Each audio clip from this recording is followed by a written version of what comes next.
but this is like a God-fearing American esport straight from the cornfields of the Midwest. You know what I mean? That's what it feels like to me. But it's huge. It's gigantic. I think it's trying to hit that vibe, whereas Venn was very ESPN of sports buttoned up, and that just wasn't good. I mean, look.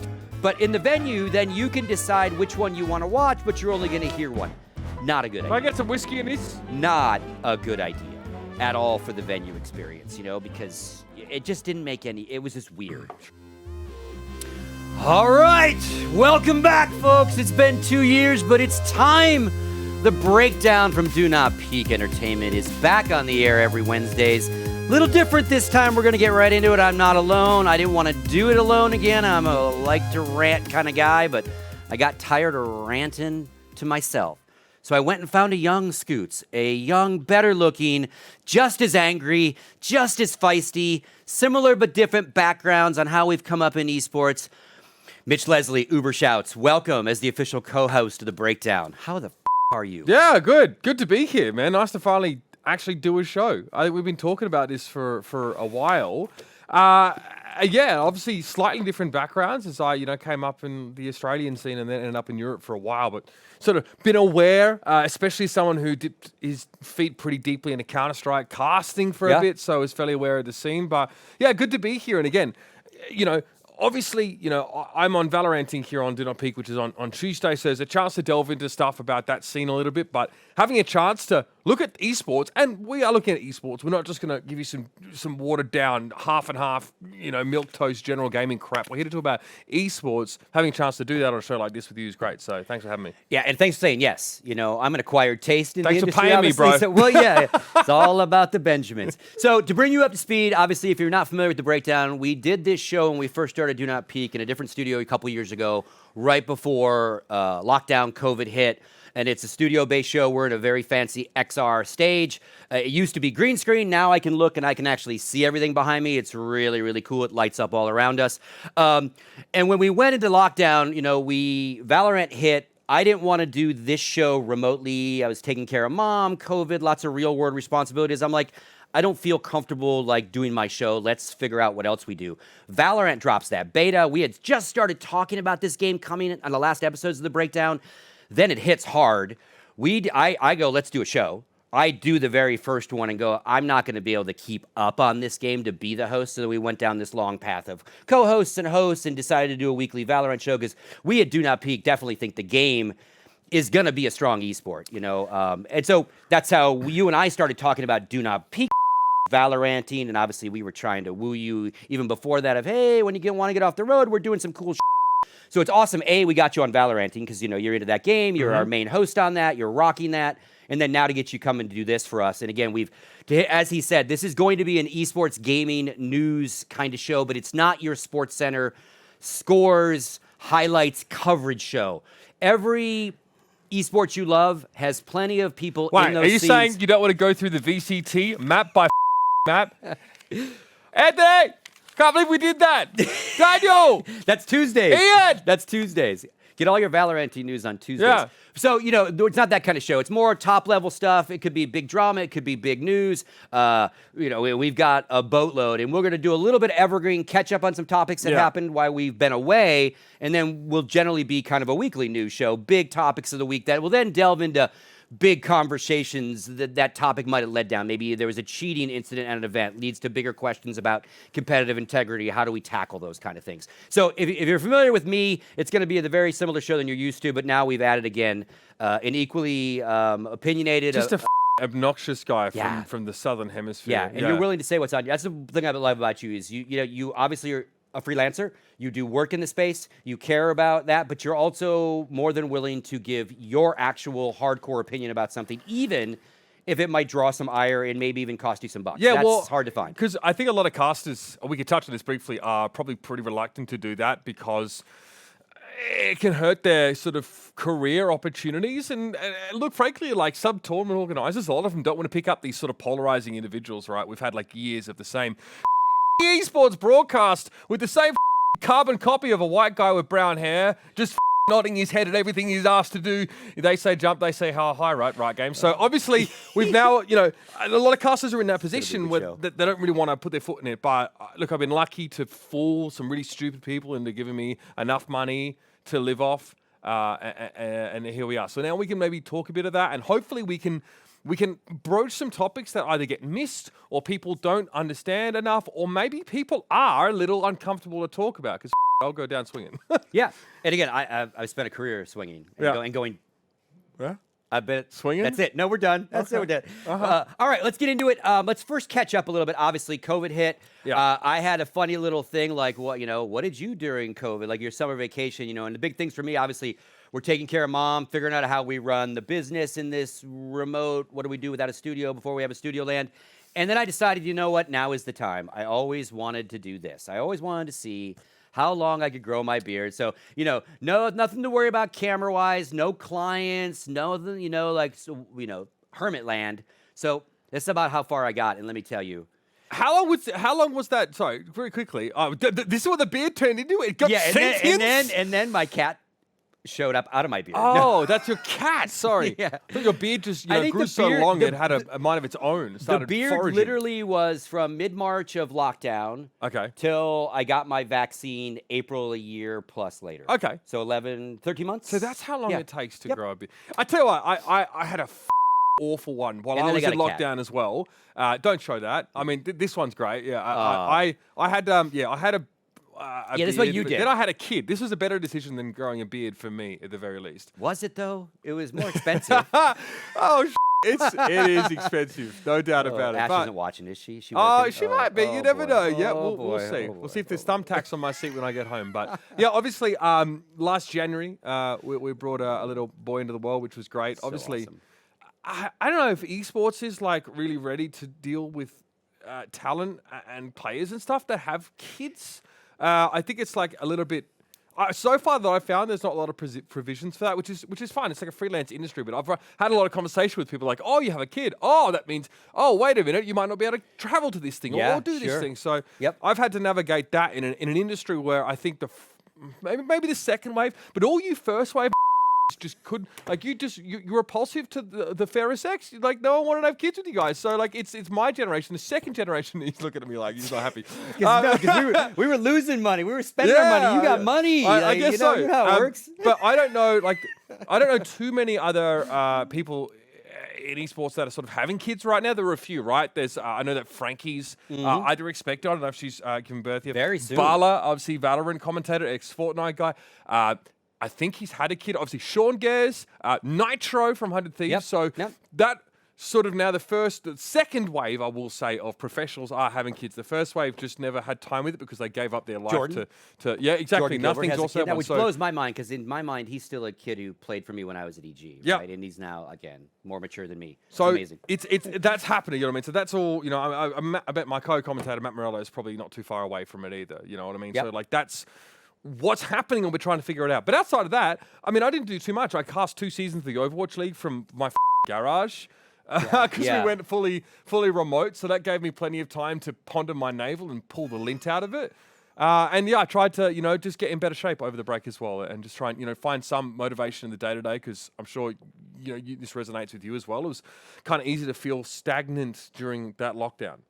Yeah, and I think we all went through waves of hyperactivity and hyper-stagnation, and I think we're all now, like, Jason and I joked when we got out of remote and we moved into our new facility in our office, which is great, but, like, we all had to remember, like, what it was like actually being with people, not just being on a Zoom call or being in a Slack channel or something, kind of relearning your social cues, Dude, I've been at 2 Christmas parties back to back, yeah? One was for TSM's one. Don't know why I got invited to that one. It's all like, young, like, Vietnamese Zoomers and just guys with, like, a ton of money. Like, it's Dan Din and like, all the people he hired. Like, and Andy, of course, is the CEO. And then I went to the Critical Role Christmas party the day after. So I was just gassed. 2 of these holiday parties, and people literally, no cap, people stood around and being like, hey. I didn't know how to talk to each other at all. Or people or the other end of the spectrum is people overshared about, like, what they've been through. It's like we're trying to find out, like where on the spectrum of social we should fit. So, and I was exhausted. I think I was an extrovert before this happened, but maybe I was wrong, because now one gathering, you know what I mean, kind of gasses me out. Yeah. Just fried. It's because you kind of rewire your entire psyche, and then all of a sudden you got to rewire it back in a way. Yeah. And then you obviously started working out a lot. You know, we've got your gym represented behind you. You're doing Great. a I've workout got stream, some so equipment. that's very inspiring. There's actually the TV behind me is actually me lifting. Obviously, I do a little gym stream a few days a week. So curls. yeah, that's quite funny. But yeah, no, look, I mean, it was something that I did anyway. But what I found is that I couldn't go to the gym when lockdown started because, like, I mean, you know, I wasn't going to risk contracting anything. Gyms shut in like March, and I was a bit of a sad bastard. I'll be honest with you. Didn't really have like an outlet for you know, my mental health. It's a big part of it now, right? My sort of mental health regime is to do that because I just wanted to feel like I was progressing in some way. Yeah. So yeah, I spent a bit of money on getting a home little gym set up, and we were good to go. So thank God for that, because I don't know how I would have gone otherwise. I would not have been a nice person, I think. And that not even counting the first 3 months of being a father, which that was tough. That was tough. We've had some conversations about that. Yeah, That's got to be an adventure and a half. Worth it.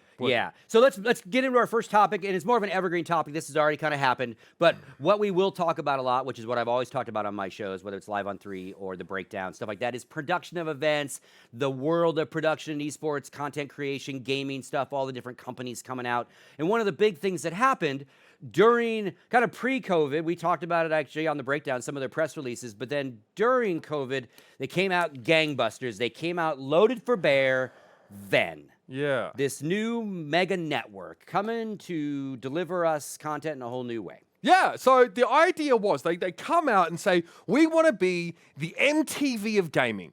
That's what we want to do. Very broad. I haven't watched MTV. Is it still around? I don't know. I think it is. Okay, so it does exist still. So the idea was obviously bringing long form content, about 85% long form is what they quoted, to network television, because they raised a large amount of funding from I think Nexstar. Yeah, quite a bit of money here. Here's some of the $43 million. $43 million. Okay, so that's a large sum of money, and I'll be honest, I auditioned to be on Venn. Okay. Right, because they ran auditions in LA, and basically we were also in kind of lockdown scenarios, so I had to sort of set up a fake desk at home and read a prompter. I didn't have the equipment to do it, and Ashley stood in there, and she just overshadowed me as the person who was supposed to be just reading what. Anyway, obviously didn't get a call back for that, which is fine. I just like the Twitter followers, but yeah, that was pretty ambitious project. Clear to see that a lot of money was being spent, I mean, outside of just the investment. And they were really hoping to be all-encompassing, right? Gaming, lifestyle, fashion, culture, the whole kit and caboodle. It seems like, and we laugh about it now because it's happened, it seems like they wanted to be the new G4. And then G4 decided to come back. G4 decided to be the new G4, by the right? way, yeah. Because it's very slick, it's very highly produced. Some of the things they said when Ariel came out, There's Ariel Horn, by the way. Ariel Horn, obviously, who was award-winning head honcho on LCS, yeah, one of the brains behind the LCS as an entertainment product, and also 4-time Emmy award-winning dude. Yeah. Again, when you saw the initial press releases, you're like, wow, there's smart people behind this. There's smart money behind here. You know, and we had fired up our little production company, Do Not Peak Entertainment. So we're like, what are they doing? This is crazy. And the idea was they were going to have an LA-based studio and a New York-based studio. This is initially pre-COVID. And then again, on both coasts, cranking out content. And I think their play, much like G4's play, is not Twitch and YouTube. It's taking these shows to the mainstream over-the-top networks that want this kind of content. The big distro channels, TV stuff. And maybe the networks wanted that, right? Maybe. But did they sell to any big networks? I think Nexstar was one of their investors who were deeply entrenched with networks and Roku TV, right? Of course, which is obviously a huge property.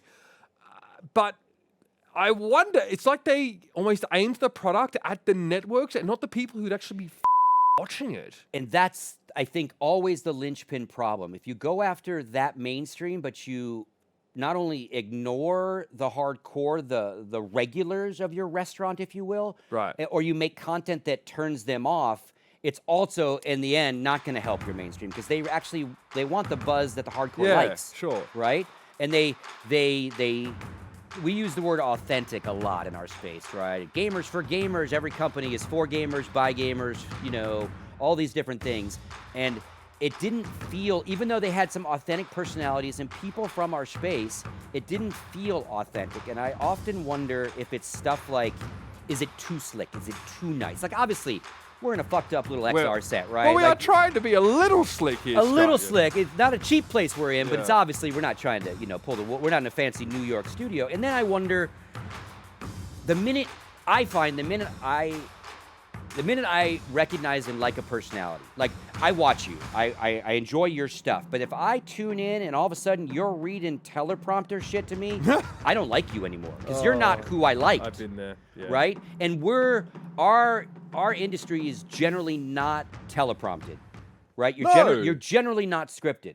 Right? And these were all very scripted shows, right? Hi, welcome back. And that you need a little bit of that for your plugs in and out. And I get that. You got to get your plugs right. But when it feels like you're watching the breakdown and I'm SirScoots and next up, I think us hardcore just instantly go, ugh, what are you doing, Yeah, okay. I mean, obviously we'll talk about sort of more recent news in a moment, but I think it started in August, right? I think like April the year after, it was like August 2020, 2019, around there. The next year in April, they said, okay, this is not working. Yeah. We're going to scale things down. This isn't even the recent news. So this is another scaling down, the fourth scaling down, as Jacob Wolf correctly points out. And this is a big scale down. But the one I'm talking about is, I think, prior to this, where they say, okay, no more polish. In fact, we're getting rid of most of our long-form content, these shows, and we're going for short-form content, right? And we're trying to, eliminate the polish and get some more scuff going on. Where I think, what was the wording they used? Like raw contact with creators is what they were trying to create. And I'm like, okay, that's fine, but also like, Your viewers have to care about your creators. Like, I'll be honest, I would have been in the same position. You put me on that show, and people were like, "Who the fuck's this dickhead?" Like, Yeah, you know what I mean? Like, people that know me. But in general, I guess not their fault. Sasha Grey was on the Venn Network. Yeah. There was this show that sort of where she delved into some of the topics that more can of wormsy topics about life that people deal with less. I thought that was interesting, but.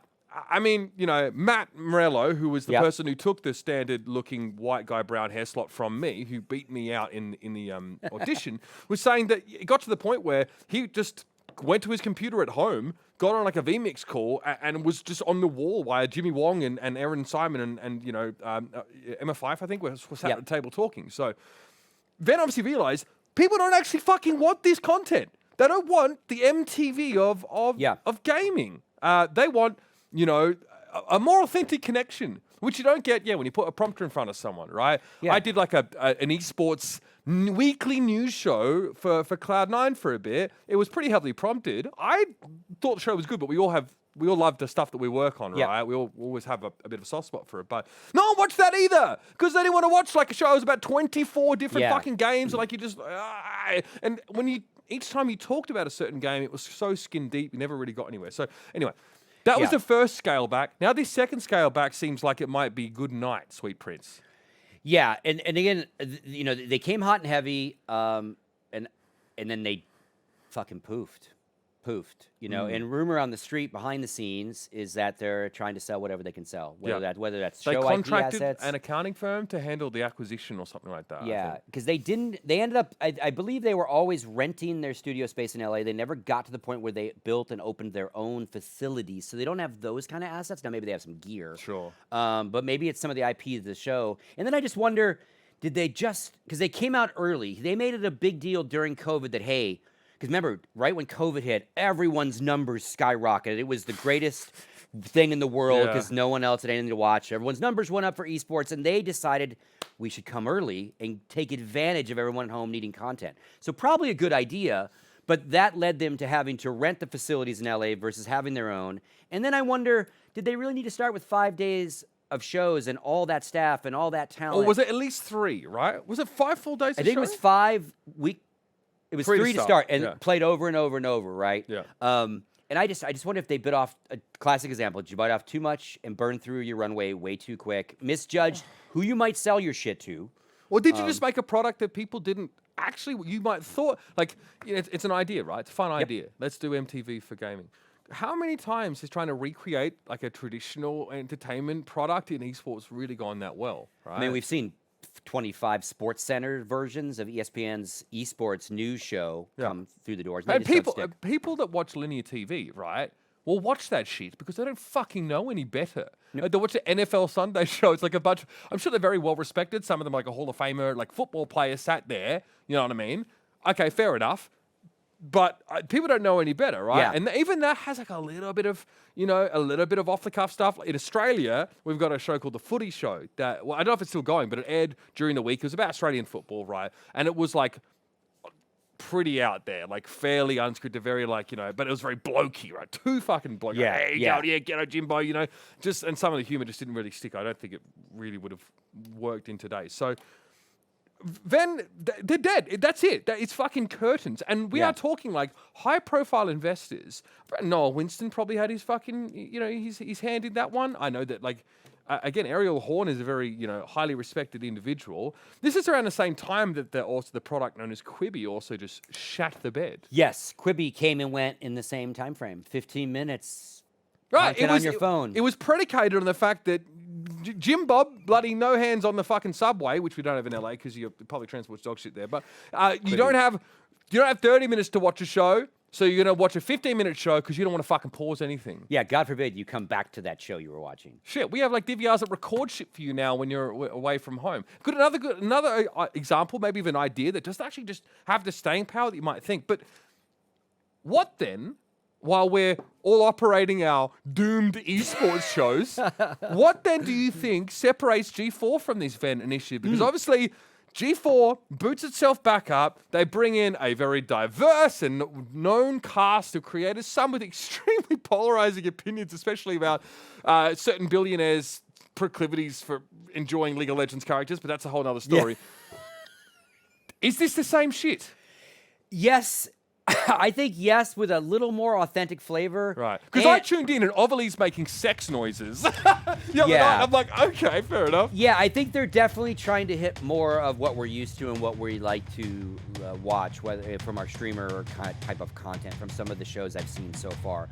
And I think what obviously G4 has going for it that Venn never would have had is G4 has a history. Now, whether they match that history, whether they come back the same, like they existed before, so they'll have that. And they leaned into it, obviously, with the rebrand. They've got some of the shows coming back, etc. And obviously, I know some of the people on here really well. Like Golden Boy, obviously, we know really well.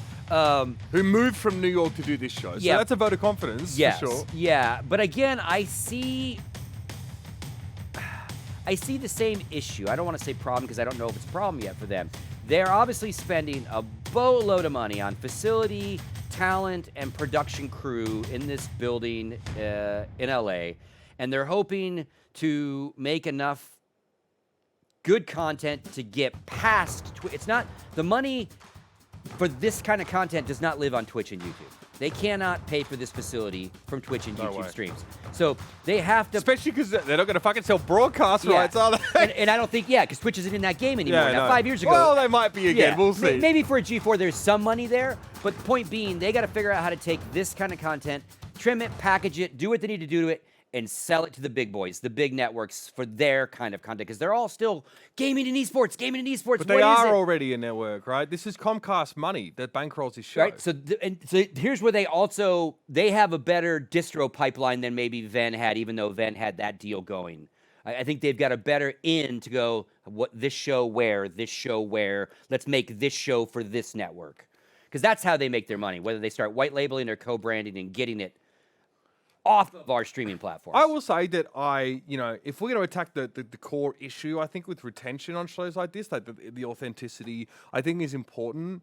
I think that Fish Sticks is sort of mentioned in chat, and I tend to agree that if you're trying to attack this and really provide like a show that's about gaming where people can sort of definitely interface with. And what the guy was on from MythBusters was on there as well. Forget his name. Yeah, he was interviewed. Adam Savage. Thank you. Adam Savage. Yeah. People of age 35 and up just seething at me right now. Yeah. Didn't Kevin interview him? Yeah. And so there are some cool show content, but I'll be honest with you. I haven't really found, what's the discoverability like? I follow a bunch of people in esports, so I don't really get heavily pointed to a lot of these shows. Is this all on Twitch as well?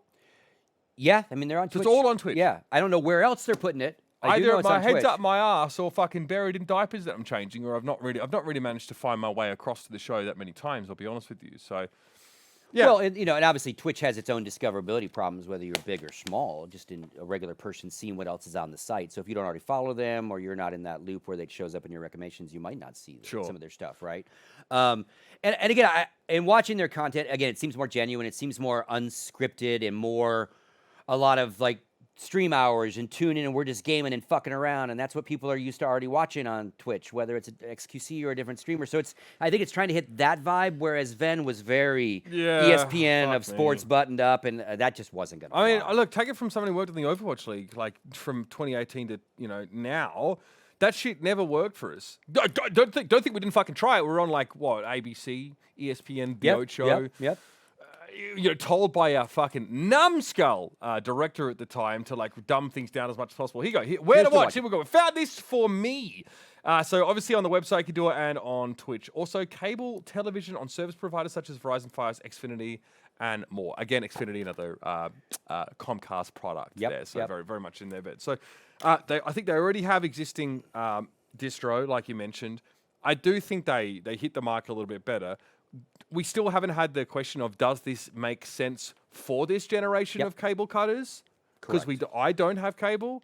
I'm 30. I don't fucking watch that shit. If I want to watch the NFL, I watch it on my fucking fantasy football app. You know what I mean? That's it. I don't want to see the news. I don't want to see Fox. I don't want to see CNN. Don't want to see any of these motherfuckers trying to tell me some bullshit. You know what I mean? I think a lot of people say, not that I want to tune in and have Moist Critical give me life advice either. Yeah. But a lot of people fucking do this. You know what I mean? So it might be that people want even more scuff than what even G4 is trying to achieve. But there's a lot of people working on that product, and obviously it would be a big blow to the industry if this didn't work, right? It'd be the kind of thing where like it might set us back a little bit if this kind of VC just goes up in smoke like Venn. Yeah. I mean, we're not, obviously, Comcast is terrible as an ISP if you have them. I've always heard, I've never had them, but they always seem to be like, oh, what's your ISP? Oh, no wonder you're a shit. So, but that's a lot of money. That's a lot of investment. Yeah. So yeah, fingers crossed that version 2 of G4. We'll keep an eye on it because again, also how their numbers are right now doesn't matter. How their numbers are in a year is what matters. Yeah, right? It depends what their like KPIs are as well. They're not always what you think they are. They're not always like just straight viewership, but that's fine. I tell you what, this happened a couple of weeks ago, right? This over at the VALORANT Champions Tour. Obviously we've had Champions, the biggest event, and this year of VALORANT. And let's bear in mind the game came out late last year, so they have spun up an esports scene in a year with a LAN final, with a global qualification process, which before we get into any of this is, in fairness, a Herculean task in and of itself. They've been able to pipeline, hundreds and hundreds of teams from different regions. In the top 8 alone, there was teams from the Philippines and Thailand, alongside teams from Argentina and Chile in the top fucking 8, alongside great teams in Europe and one from North America, even though they kind of suck. But we had an interesting ruling. I don't know how much of this you saw. Did you see what happened with Vivo Key and Ascend? I did. I've been obviously very busy getting the studio up and running, so I always watch a lot of esports, but tend to, if it's not an esport I'm into like Counter-Strike, it's really about the production. Sure. So what's the semis, what's their desk look like, what's their stage look like. So I've been enamored with all of Riot's stuff for VALORANT. Well, obviously League is beautiful too when they do their worlds. Yeah. So I watched a little bit of this. I've paid attention to this drama, but I obviously we're in an XR stage, so I love all their XF stuff. But let's jump right into this. Yeah, because this also, again, this show will often be, we talk about one thing in the news that leads to a whole big conversation about problems with competitive integrity or something else in our We just go on mad tangents, Yeah. So this is, why don't you walk us through what happened with this one? So, in their match against Ascend, Vivo Key used, they basically, Cypher, obviously, as you may know, agent in VALORANT, he can place a camera, he can look through it. It's like voyeurism meets, you shoot them up, right? You can throw a camera down. Basically, teams are informed well in advance that if you're using a Cypher camera that allows you to look through an otherwise opaque texture, it's a glitch in the game, right? So fundamentally, it's a problem with the developer that needs to be sorted out. But a player here from Vivo Key, Joe is how it's pronounced, He used a camera that basically allowed him to see through what otherwise would be a solid wall and gain information on probably the most important part of the map of Breeze, where people sort of come out onto the site where the two, like, sort of looks like bloody Madonna's bikini from one of their performances, like two pyramids.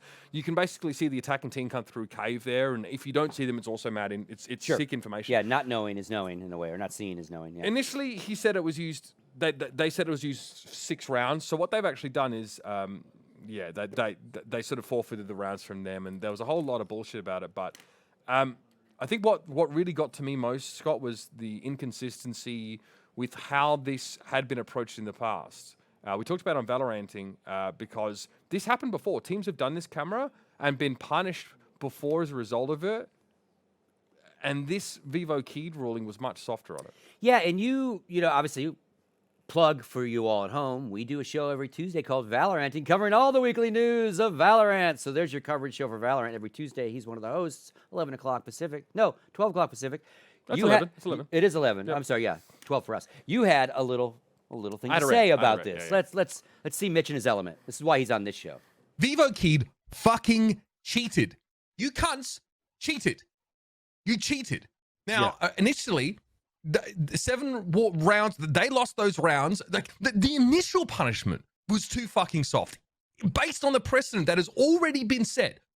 But because Riot are being a bunch of soft cunts about this, and probably because everyone is losing their mind, because apparently, you know, as long as you get enough people tweeting the same fucking hashtag without even knowing what it's about, don't fucking tell me that everyone who used that hashtag knew what it meant. Get fucked. It was #1 trending.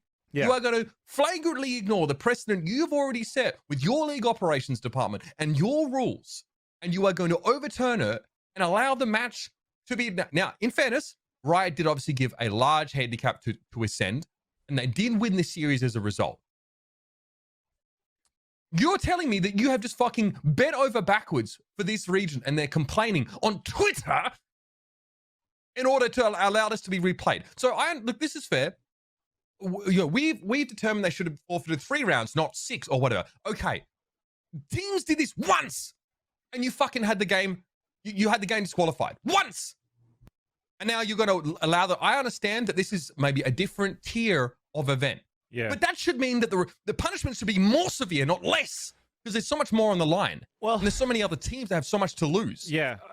So obviously when I'm mad, I jump around a little bit, right? So that is probably a little bit hard to digest, but I'll try and keep it short. So basically in the past, teams use this camera, they forfeited the match. They actually forfeited their next match after that as well. That was the precedent set for the abuse of this camera spot. Gotcha. And doesn't matter if you did it in 1 round or 7, you got disqualified from that series, right? Now, Vivo Keyed is a team from Brazil.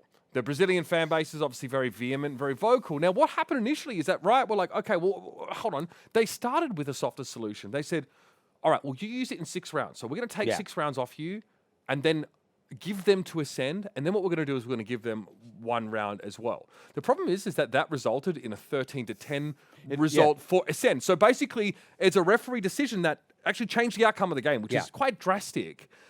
If you think about it, like no one in a basketball NBA game or NFL game goes back and changes the fucking result. They just get on with it and they apologize for like making a bad call that ended up, giving one team the win. And then the Brazilian fan base went fucking tropical, absolutely bananas. And like hashtag justice for Keyed was #1 trending. Yeah. Globally, not just in fucking Brazil. And then the next day they're like, oh, well, we've determined actually they only use the camera in 3 rounds. So we're going to give 3 rounds. That means the score is now, they did some fucking bullshit maths. And it's like, oh, the score's now 12-10 for Ascend. And everyone's like, well, that's not a finished game, is it, mate? That's not a finished game. And I was like, you really going to fucking bundle these guys back onto the stage and have them play what might be 1 round? Yeah. Or force overtime. So basically they're like, okay. How about this? Let's just fucking restart the game, but give Ascend 7 rounds. So we're going to start 7 rounds in. Ascend almost lost, to be fair. They did. But they ended up winning the game. And then like we had this celebration at the end where like Vivo Keyed got up like, haha, yeah, you guys really worked hard to like this fake sarcastic, and Ascend's just like, fuck you guys, like you cheated. Like why? You know what I mean? So and they weren't disqualified or nothing, right? Ascend had to go back and replay the game. And no one on this Vivo Keyed team, I'm going on now. No, this is why you're this here. is rant number 2. No one on this Vivo Key team had the decency to be like, oh, yeah, I mean, there's a precedent set for this. It's in the rules. And then their fan base just gassed them up all the time. And we have a situation where Riot wasn't able to sort of enforce this ruling in a consistent manner. Yes. Because teams are literally, for that exact same exploit, had series taken away from them. So Inconsistent. huge issue. And I was fucking mad about it because I feel like they capitulated to the pressure from this fan base. Yeah. I could be wrong. I haven't spoken to a League Ops person on the right side about it because you think they want to fucking talk to me? No, I'm fucking mad at them. But, okay, so even if you give them the benefit of the doubt that they had a hasty first decision because we're live, we got a broadcast going, let's figure this out. They fuck up that first one. Okay, cool. You've thought about it now, so you come out with the second one. But then that one really isn't the answer because you then have to just really fucking throw it away and go to the third option with some points or because some rounds. they dug this hole for themselves because Yeah. they started off with this weird like accounting of like giving rounds and taking rounds. Yep. And again, this gets back to this question of competitive integrity, rules being as black and white as possible, so admins don't have to even think. It's like, oh, nope, here's the fucked up thing. It sounds like there's precedent, and this rule had no gray. For 2 teams. Yeah. For 2 teams. For those 2 teams already punished, no grayness there, right? So that's kind of weird. And then I was reading that somewhere along the way they were talking to the teams and getting what the team's opinion on what they thought they should do. Should we replay? Should we do this? And we're of the opinion always that you just don't ask players how to. Well, I admin mean, they have the a sport. vested interest. You know what I mean? Like, what? Not their job. How are you supposed to? You should probably just say, "Hey, we're probably going to do this." You know what I mean? Like, I'm not sure what they're hoping for from. Because you as a player can't win if you stick to your competitive integrity guns and say no, fuck them. Then that fan base will eat your lunch, right? If you say, "Oh yeah, we should replay it," even though in my mind they shouldn't, and you lose, well, now you've literally fucked your career a little bit, right? For maybe the right reason, maybe not the right reason. So But there's already this never ask stigma. 'em, There's already this you know? stigma on the side of Brazilian fans, in not just Brazilian fans, but them specifically in esports, that people are out to get them, that they get treated unfairly, inconsistently, and that they're being oppressed by rule sets the world around. Yeah. So this, even though I think that this was absolutely Vivo Keith's fault, this just feeds that narrative. So, and this is what is Yeah, because they got the squeaky wheel. and then and then it's like, here we go again. The fucking the West, the English speaking countries versus Brazil, and they're just going at it, and like a whole bunch of stuff fed into this, right? It really marred the tournament. Like, the guy CEO of Furia got involved, saying like you should respect Brazilians, especially because many of them live in poverty. The guy's got like a $200,000 profile picture, by the way, as he says this. Yeah, just fucking clown. Yeah, because Zoms And Zoms is tweeting Zom's trash inflammatory talk. shit. Yeah. Like, I mean, it is trash talk, but it is definitely inflammatory. It's like, oh, can't wait to beat your shit region. It was like, oh, he must mean me as a person is shit, not that my region is objectively poor at Valorant, which is, I mean, verifiably true based on our standings and every fucking. No, it's got to be me. Yeah, and he was calling for Riot to sanction the kid or punish him or do something. Like, come on, man. What are they going to do? What are they supposed? I get unless you might have provisions for punishment for unsportsmanlike conduct. Possibly. That I would say it falls under that, but that's about it. Yeah. So let's get into it. Past that. So obviously, big drama. The issue still comes down to great rule sets. We had it. What sparked it was kind of funny. All the Counter-Strikers immediately started talking about the nuke box bug. Do you remember this back in the day? Nuke, if you're not familiar, nuke Counter-Strike map. In the ramp room, there was a box, like right as the ramps come down, that if you were a terrorist and you were doing your thing and you're rushing towards ramps and you start throwing flashes, if one of those flashes bounced and hit right under this first box, it would flash not only the ramp room, Behind the box. but all outside, and it would flash half the the whole map. Yeah. And again, when it first happened, the rule was if you do it, you lose that round and you lose the rest of the rounds of the half, no ifs, ands, or fucking buts, whether you meant to do it or not. So everyone just stopped throwing flashes in the ramp. So right? CT players will sit behind the boxes and just hold rushes down. And then they and Jason was part of rules committees and stuff. Shout out to the control room. They figured out, I think, more of a reasonable punishment that ended up being because of the money system. Like you lost that round and like the next 3 or 4 rounds based on the money system breaking and stuff. Got a little bit more reasonable. And that was back in the day when Valve didn't give a shit about our game.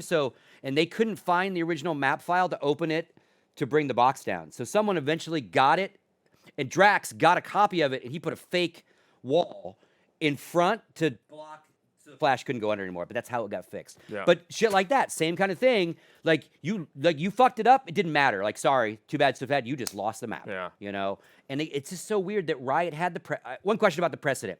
The two previous precedents, LAN related or all online? Online. Do you think the pressure of them all being together in like Maybe, but the like finals? I think you can probably agree. The more important a tournament, the more severe the punishment should probably be. Absolutely. That's what you send the message. At the very fucking least, the same, right? The League Ops folk might be a little newer, might not be aware of it. Like, there's a ton of reasons why, but the person's signature on that piece of paper says Alex Francois. So whoever the fuck you are, I pin that on you. Now, one more question before we move on to the rest of the tournament. Sure, 'cause sure. Van Silly brought it up, and then you guys started talking about on Valoranting. Was the idea that what's an admin's job? What is an admin's job? Is it just, hey, start the match, go live, and watch, or at events like this and games where there's multiple POVs, should literally there be a truck or a room with guys? Like, should someone have caught on the admin side that this guy was placing this camera 7 times while he was placing the camera, or is that not something catchable? Yeah, should have been caught. Well, it probably should have been noticed, but it's not the observer's job to look for that, right? Not the observer. I Yeah, mean, a yeah. special admin. Yeah. Like admins who are just watching POVs for shit. You should have a referee, right? I mean, great example, Graham Pitt, who was what? He was with Astralis, now Complexity, I think. He's like their GM or something. He was a referee for ESL.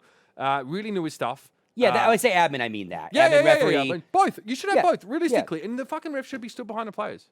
They should be, like, we have And this. knowledgeable enough to know the game they're adminning, reffing to that, oh shit, that's probably not cool. Because maybe the kid gets tapped on the shoulder and goes, hey, by the way, can't do that. It's like hard because I think, so all the players, the way the player side replays work is that they actually just take a direct capture of the player's PC instead of funneling it through EVS and going through all these. Sure, I'm so with you. Okay. In theory, there should be a master screen that has all 10 POVs, but like, how big is that? Like a multi-view usually makes things quite small and it's just for reference. So That's what I'm talking about. Like you'd have a ref room where they're just watching all the monitors for fucked up tournament shit. yeah, I don't know. They should catch it. I mean, Yeah. like I said, the problem is before that, the admins thought they caught someone doing something, which was like a jet. Like there's a box on Breeze where a jet can get up on, and it's fine. It's allowed. Yeah, but that- they paused the game for ages for that. Yeah, And that blew up in their face the opposite way because it's like, Christ. you can jump up there, right? Yeah, called Sentinel Swap. So yeah, it's just again a lot of money on the line, a lot of fame, a lot of those things, and you just start wondering where you have to really start worrying about some of these competitive integrity things. Yeah, you know? I mean, it's early days, really. Like, in fairness, they spun this up in like a whole year, which is pretty insane, Yes. right?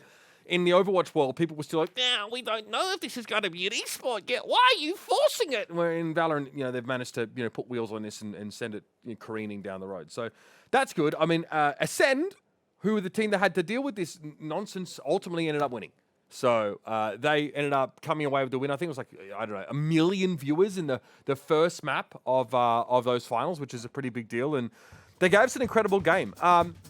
The Fracture map in this series, obviously it went to 5 maps. Best of 5, went to 5 maps. Fracture was like a 12-3 result, really not great there. And that was where I think a lot of people had some criticism of Keyless, specifically for having a weaker performance over the course of that series. And, you can decide for yourself whether that's justified or you scoreboard Stevens out there. But generally pretty good Valorant. Map 1 Breeze was great. Map 4 was also really, really good. Gambit, very defensively strong team. Really incredibly good. Unfortunately, a couple of players sort of weren't able to shine when they needed to. Shados being one of those. Still, it took a lot for Ascend to push him. Gambit really ran out of gas towards the end of the series. So, terrifying news for fans of NA Valorant as, Cloud9 got into the quarters and then they lost 2-0 against Ascend. And the consensus, Scott, had been for most of the year that NA was a superior region. Even if lacking depth, even if it was just maybe Sentinels. Sentinels lost to Crew. The first of the huge sort of, I guess, teams that were downed by that LATAM sort of Cinderella story team. So great event. I really enjoyed watching it. The numbers were great. You had like a million viewers from map 1. Obviously, co-streaming was a huge part of that. Yeah, and that's obviously a topic that we want to discuss as well. Just That's why I segued the idea you. of Looked at you. co-streaming. My man throwing it right at me. Yeah, and I watched a little bit of it. Again, I lost some of the meta in the last couple months of Valorant, so I didn't I probably enjoy it as much as I could have, but again, I tune into a lot of this stuff for the cool looking stuff and the numbers, and obviously the numbers are consistently doing well, and Yes. but they're also consistently growing how many people they allow to co-stream, right? They seem like they've almost even opened that Valorant floodgate in the sense of, it seems like every event the list is bigger and bigger of who's allowed. When it seemed a little harder to do in the very beginning, and now they've decided, you know what? Sure, Tarek. Sure, anybody Yeah. can do it, right? What's your thoughts on So this? it's not everyone. It's still like a selected list, but it's big streamers, right? Like Ebi, Grefka, however you pronounce it. We saw the Platchat guys there. Kaide, I saw her at like 90,000 viewers. Mixwell, Shroud.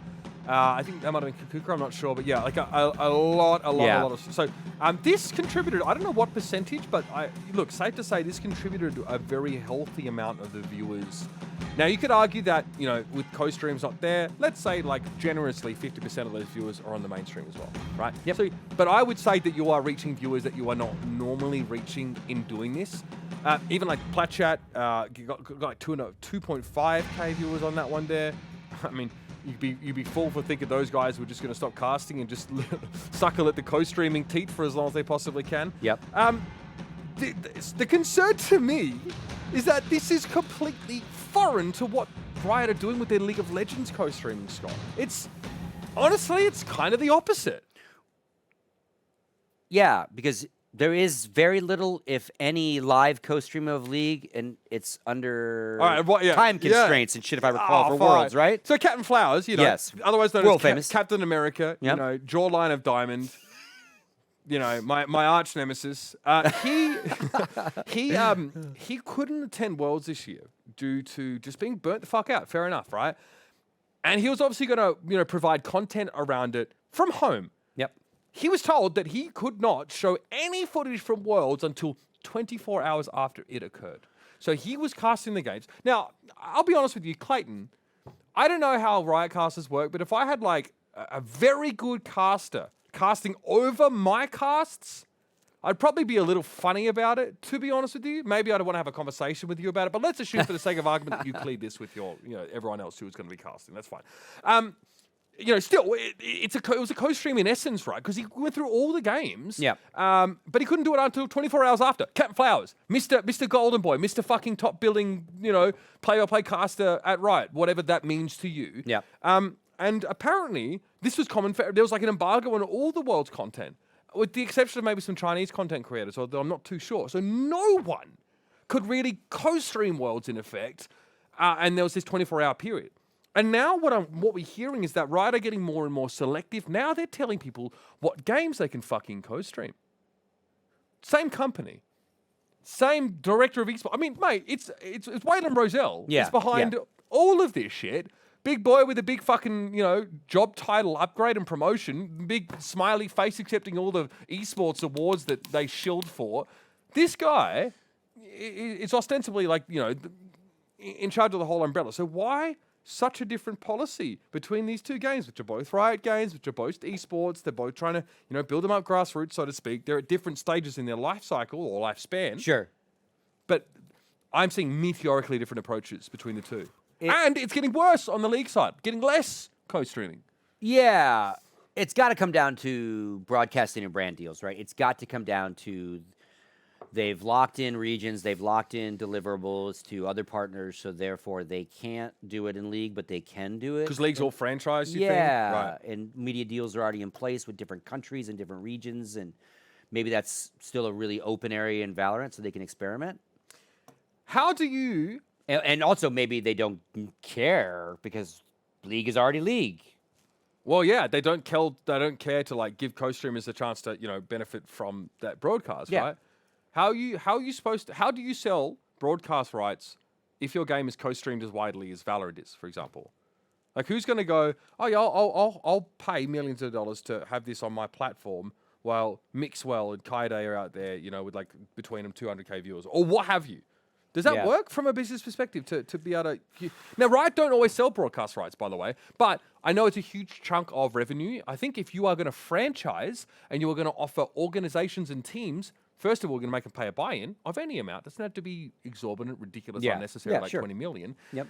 But how are you giving them the money back? How do you make it profitable for teams to be involved in like a franchise scenario, which we can probably agree they're tending towards with Valorant? Yeah, I think they'll go there eventually, whether it's 1 year away, 2 years away. I think they, I mean, without knowing, I imagine they're happy with their LCS, LEC, LCK products and want to continue that. And I think as an ex-team owner and knowing the team owners in our space, they love the security of a franchise type model, whether it's truly a completely locked in one or a fairly locked in one. They love the idea of not losing their slots because labor's expensive, rosters are expensive, all that's expensive. But and I see them pulling the rug eventually. I see them On the Valorant on co-streamers? when the time comes, they pull it on the TOs, they pull it on because again, if they franchise it, they do it themselves.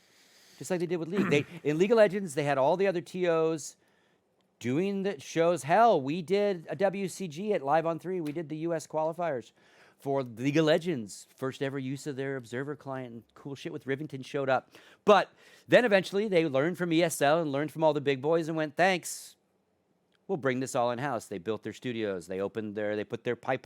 Took a bunch of ESL staff with them. Took a bunch of ESL, put the pipe under the water, right, to connect the two worlds. So I unless again they want to keep these two experiments going very separately, I don't see why they wouldn't. How much of an experiment is League of Legends at this point, right? They're like, it's I saw not. a good tweet.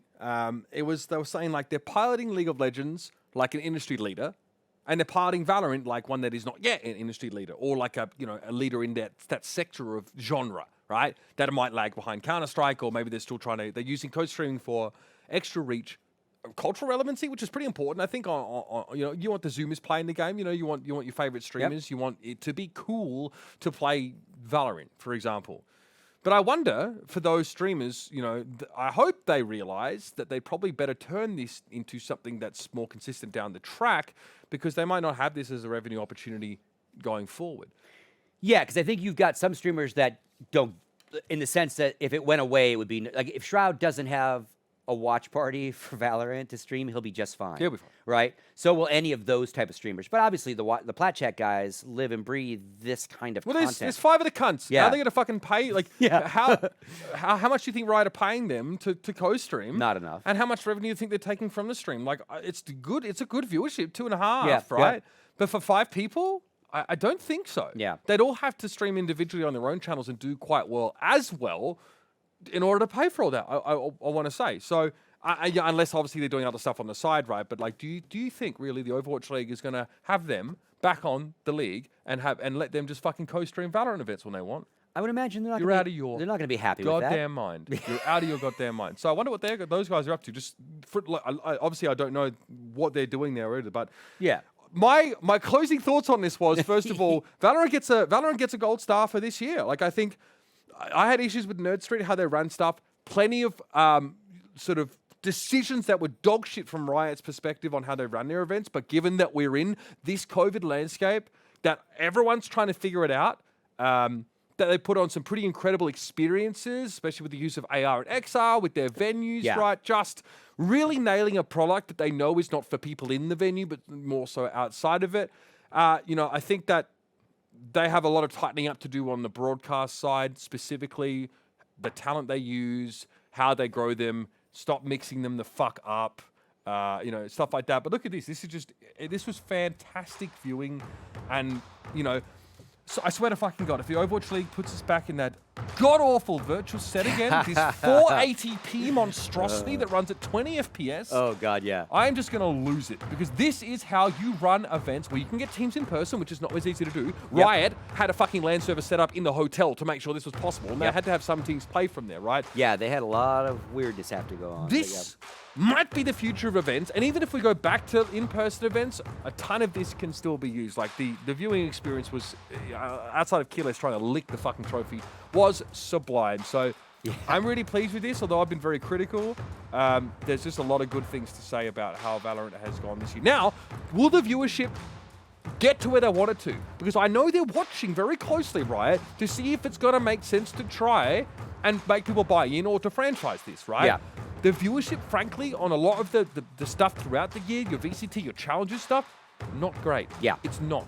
That could be for a multitude of reasons, but knowing what they're planning next year, their structure is going to look fairly similar. So we'll keep our eyes on, see what the viewership looks like. If it continues to blow up, or if some other fucking game comes along and they get all the co-streamers and they pay Shroud and whatever to play it, and then people go elsewhere.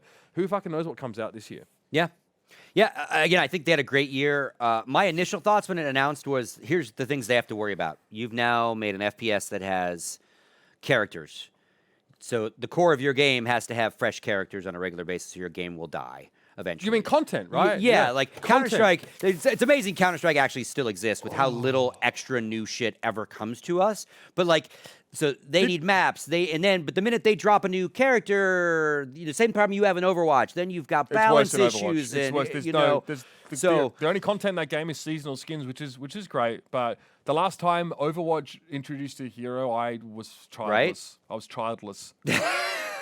So, yeah, again, I think my kid's a year old. And it was a year before that they fucking... I saw some guy tweet, Corey from Envy, was like, oh, okay. Since Overwatch pumped out a new hero, I've pumped out 2 kids. Your move. Come on. Corey Dunn, that's great. Yeah, that's true. Yeah, so, but again, I think they hit on all cylinders, They very successful launch and a great first year. Be very interesting to see what they do. Well, we know what they're going to do this year, but coming up. So let's move on. We're going to take a quick little break because we need to do that once in a while, pay our sponsors. We come back, we got a couple things to talk about. We're going to talk about the next actually biggest, best esport. It's not Valorant. But also ask us your damn questions in the Twitch chat because we have a segment we're going to answer them. Yes. So, again, we'll throw us the questions. I've seen a couple here. We'll collect them up. We'll talk about them after. But yeah, this new esports is kind of exciting. Yeah, and we're going to talk about Blast has made some big announcements. They have Counter-Strike going on right now. We got Halo is back on the radar in a big way, and then this next biggest esport. Oh, it's a doozy. It's a doozy. Talk to you after the break. Welcome back, ladies and gentlemen, to the breakdown. I hope we were gentle with you over that first hour of the show. You've got a bit of a feel for how I like to do things around here. That was my miracle. Yeah, we might need a Jason. We might need a cunt counter that we put over Mitch that we count. Yeah, that's our C word. There's a whole new C word out there. We're not going to talk about it, but that's our C word. I identify with that C. What do you think, Jason? You look no. We're not talking about it. Okay. My partner in crime, Jason Baker. All right. Much love, Control Room. Listen, we talked about, we teased something before the break, a new burgeoning form of esports, threatening Bring that to capture the hearts and the minds of everybody that's interested in mathematical modeling. That's right, Excel Esports, not to be confused by the mediocre org from the United Kingdom. This is a whole fucking scene where people use Excel. Microsoft Excel, you know that thing when you tried to make a budget for yourself back in college and you realized you just couldn't fucking stick to it and forgot about it? Yeah, that program obviously is used for a variety of things. I used it a bunch in my engineering work. The Financial Modeling World Cup. Here it is. It basically pits competitors against one another. They pose you a problem, right? Something you need to simulate, you need to model using Excel. I believe, I could be wrong here, but I believe obviously in each round, it's like, you are set a task and you need to figure it out. So it's not just like, here's some fucking data, pass it and give me something. It's like you need to solve real world problems. Now, and I'll be honest with you, this happens commonly for people, especially in engineering or computer science, background, but they use more sophisticated programs generally, things like MATLAB or programming languages.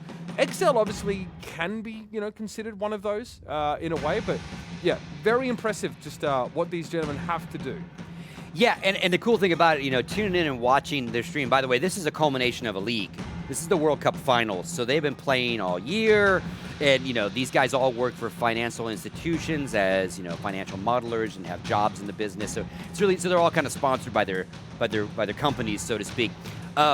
And the neat part about it is when you watched it, it's got a surreal esports vibe because you got an expert, you got a host, they're talking about it, and it's all point based. So again, each little workshop puzzle they have to complete has a bunch of tasks that get you X amount of points, and there's a timeline on each one, and they basically had to do 3 different ones, and they weeded out the crew in that bracket to get to the finals.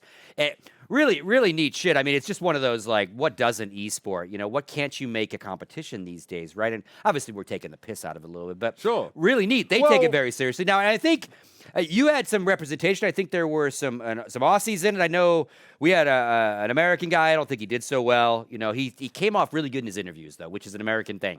Very bravado, very, very good-looking bloke, but I think he got crushed in the actual bracket. This is of interest to me as well, because during my tenure as an engineer, I had to do a little bit of modeling, not financial, but I had to do modeling of actually how this sounds really boring, but how these very large the petrol, diesel storage tanks degraded over time. The thickness of the tank, how it degraded, how it rusted, or whatever. Because we wanted to try and sort of find out ways to create to engineer these like petroleum storage facilities in a way that they didn't have to be maintained all the time. And so I used an Excel document to try and visually show like the degradation of the thickness of the fucking thing over time.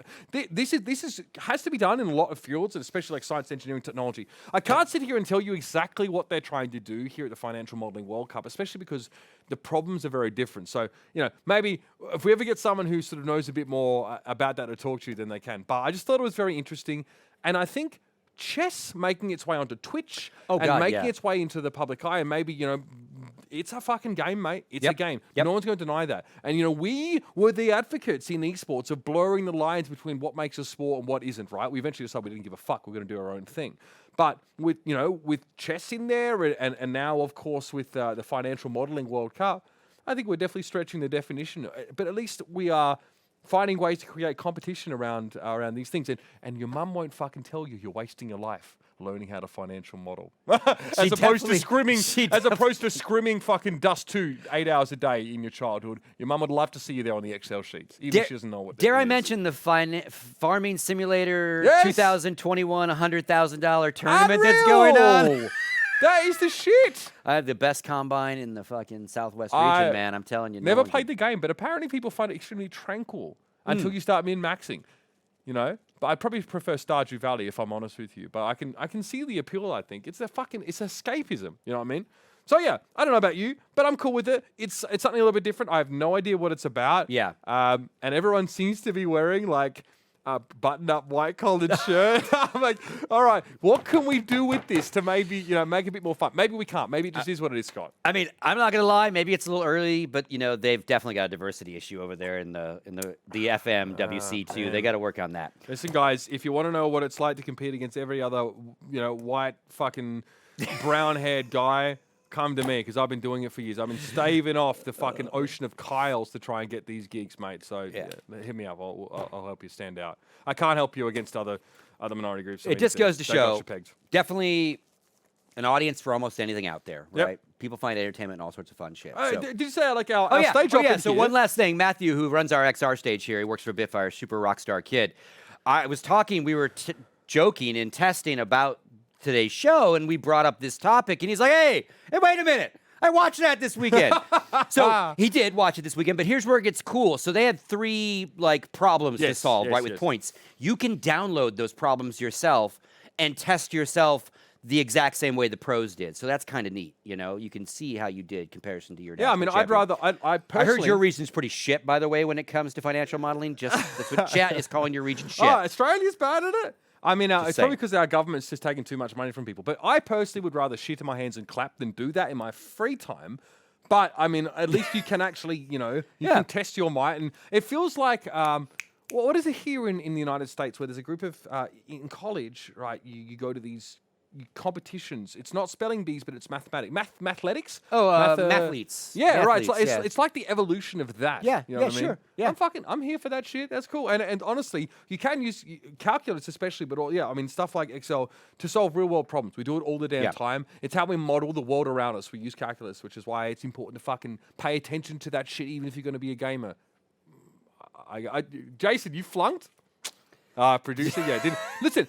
if you can develop an appreciation for calculus, it's very, very powerful. But I haven't used it in many years, so take that with a pinch of salt. I spend more time trying to optimize my roots in Stardew Valley and Factorio and trying to figure that shit out. Have you done Satisfactory yet? No, I haven't. Oh, dude, we're trying to talk Maddie into Satisfactory. I watched Jake from the Overwatch League just binge it. And I it's so fun. stood there on the stupor. So So fun. XL All right, Esports. moving on to an up-and-coming esport. Might have some legs. Might, break out. Counter-Strike.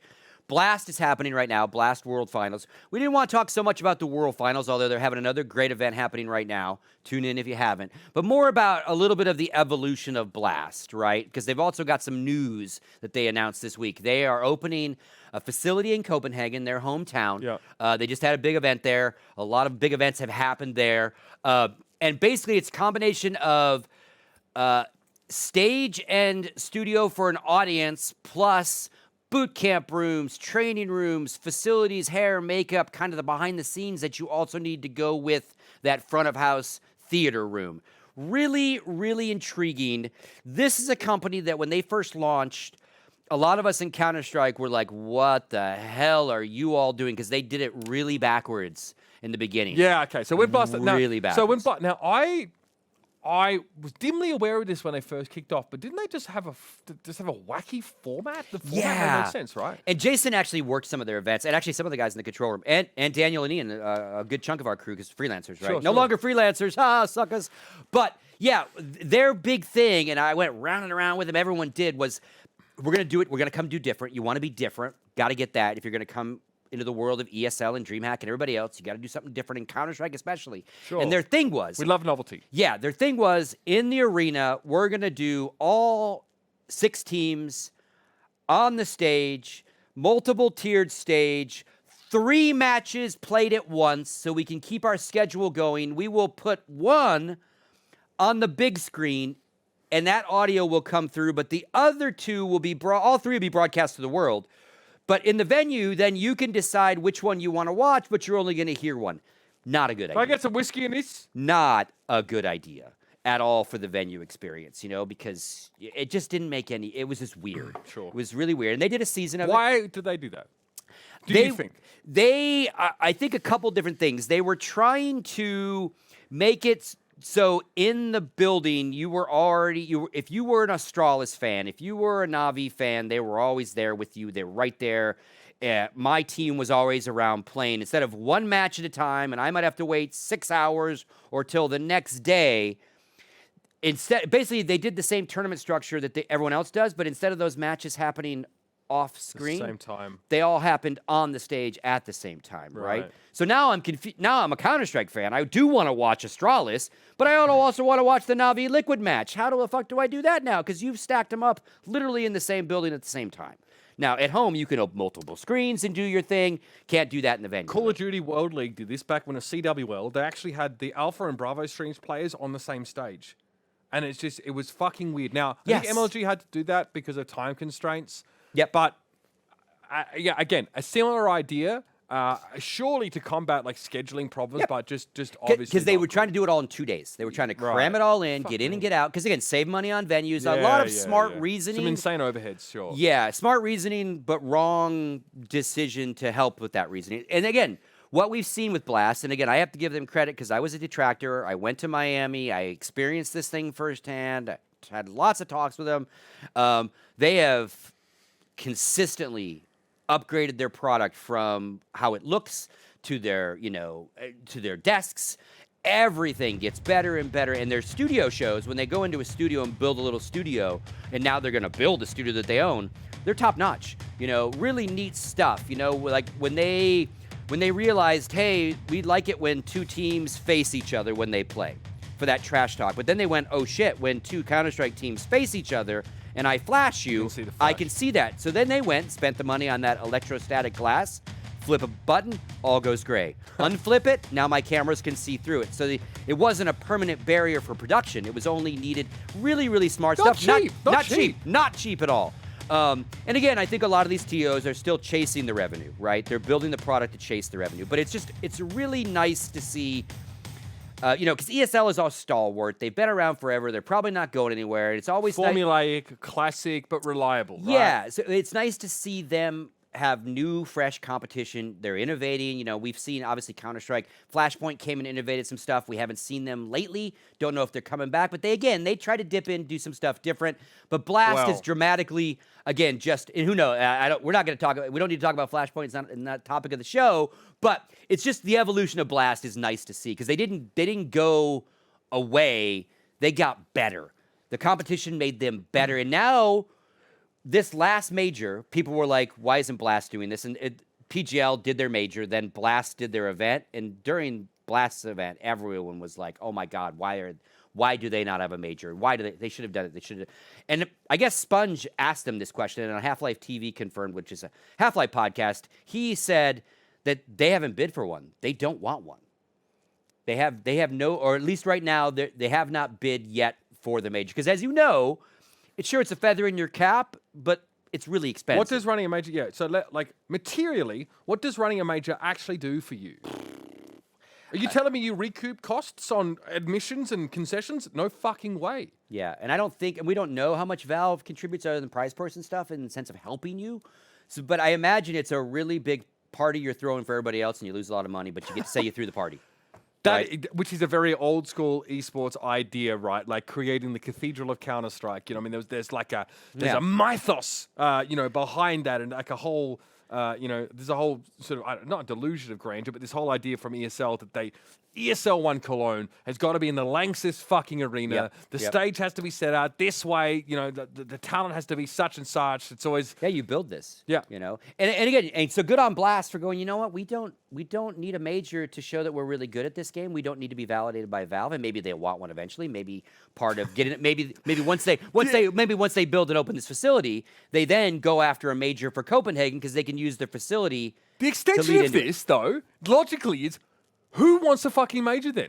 What is the incentive to do this? Why would you fucking bother? You know, like, obviously, I am being a little reductive, Scott. But no, I think you're right. I think this gets into a conversation we had when we were doing a test show a couple weeks ago when you were here. And we've got this weird dilemma of how cool we all need it to look and how expensive that is versus a TO actually making money on this cool shit, right? Like we talked about what Riot just did. The only way Riot can make that feasible is by also selling you a skin and making $14 million on the skin. ESL would lose money on that level of production, right? The XR, the musical acts, all that kind of shit. So it's like we set this.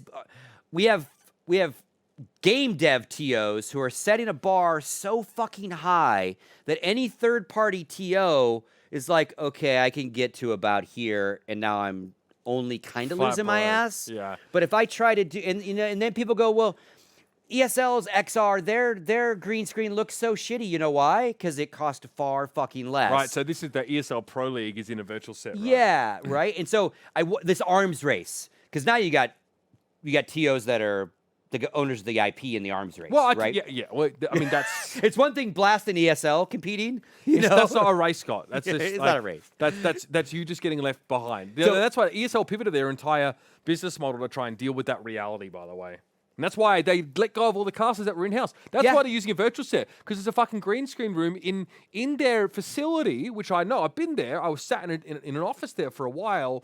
They don't have like a physical set anymore. They don't have the space. They downsized everything, including their actual office space, if I recall. Unless it's they've got like a Copenhagen space that I'm not aware of. But yeah, I'm pretty sure they really tried to streamline their business.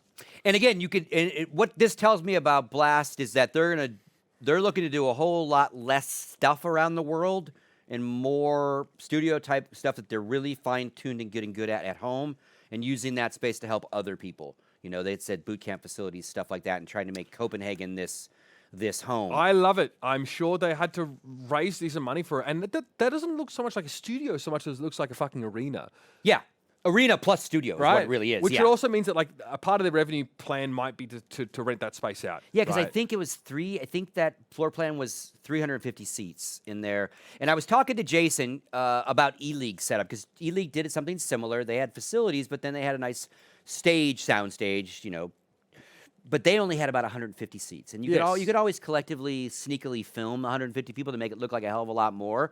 But that's a nice little room. That'll get pretty loud if they can fill 350 in there. I mean, this to me feels like Blast. They're going, hey, we want that white label stuff now as well. Yeah. Do you know what I mean? Because that's how you really make money. Like PGL, for Yes. example, they don't make money on the major, but they probably make a bit of money on running the Brawl Stars World Finals out of their little pop-up studio in Bucharest with already like everyone salaried to be there, right? Yep. I worked on that event a couple of weeks ago, and it was a great event, but like it is that sort of thing where you go to a TO and be like, hey, you want an esports event? We got everything, just plug and play, just add water kind of thing. So that might be part of how they plan to pay for this, but also it should put other tournament organizers on notice that it's not just Counter-Strike Blast they're starting to move into now. Oh yeah, there's no way they open this just for CS. I Yeah, mean that's not enough, and it's too saturated. They can't have that much space in the calendar, ideally, right?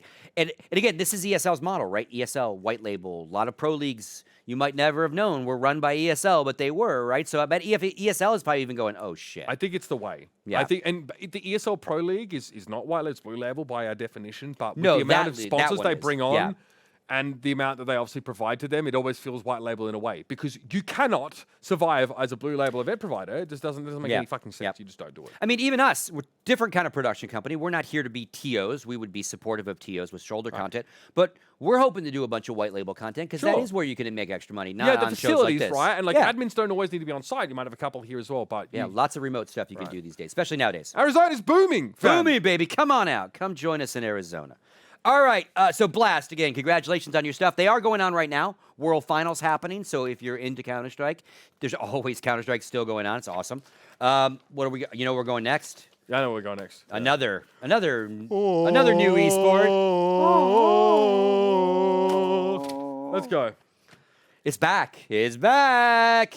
It's crazy. I obviously Halo esports to me was something that I personally was never really deep into because I was a PC player. Yep. I was a competitive PC player. So it was Counter-Strike, TF2, or COD 4 for me back in those days. But I always was dimly aware of, you know, Halo and obviously other sort of console-based leagues that were a thing. Obviously, like, there's a proud history for this game. I worked a HCS event, actually, when I was in Cologne, which was awesome. But, I mean, a lot of people are very excited about Halo making its run back with plug-and-play esports straight out the box, which is pretty incredible. And people are just, no complaints. People are like, yeah, I'm ready for this. You know, with other games that aren't established, they'll be like, wait, we don't know if this is even a good game. But Yeah. we know Halo's Like, good. teams are already in, you know, and again on the nostalgia side, we talked about G4 coming back. I mean, Halo is a pedigree, especially when you talk about U.S. and North American console sports. If it's not fighting games, it's Halo and Call of Duty, right? And the funny thing about it, Jason and I were riffing about it this morning, was when this game was originally announced, Bungie game, Halo, was going to be a PC game. And, you know, 99, 98, and we were all like, oh, this shit's going to be great. We can't wait to play it. We were all playing Team Fortresses and Counter-Strikes and Quakes and stuff. And we're like, this is great. Vehicles, fuck, oh, fuck. Microsoft gets involved. Xbox comes out. They make it a console exclusive. And we got rugged. We got wrecked. And again, but the cool thing about it is, like, out of Halo comes the existence of this behemoth MLG, Yes. right? And obviously MLG is now gone.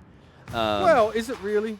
Gone in name, reborn in a whole new way. Obviously, if you don't know, MLG eventually gets bought by Activision Blizzard, eventually gets sucked up. Do you want to know the story behind this? Yeah, let's go there. Let's go Story there. time. So this again. Story time with I'm Mitch. not gonna incriminate anyone else, but this is what I heard about this whole story, and for me, it's a fairly reliable source. So Bobby Kotick. Heard of him. Obviously, I've heard of him. Bit Good old Bobby. of a known quantity in the space somehow for all the wrong reasons. He, saw MLG. He was like, "Oh, cool. MLG's cool. They run these events. They've got a platform, MLG TV. Remember when Nate Shot was streaming on there? It was like a thing. They had a platform, right? yeah.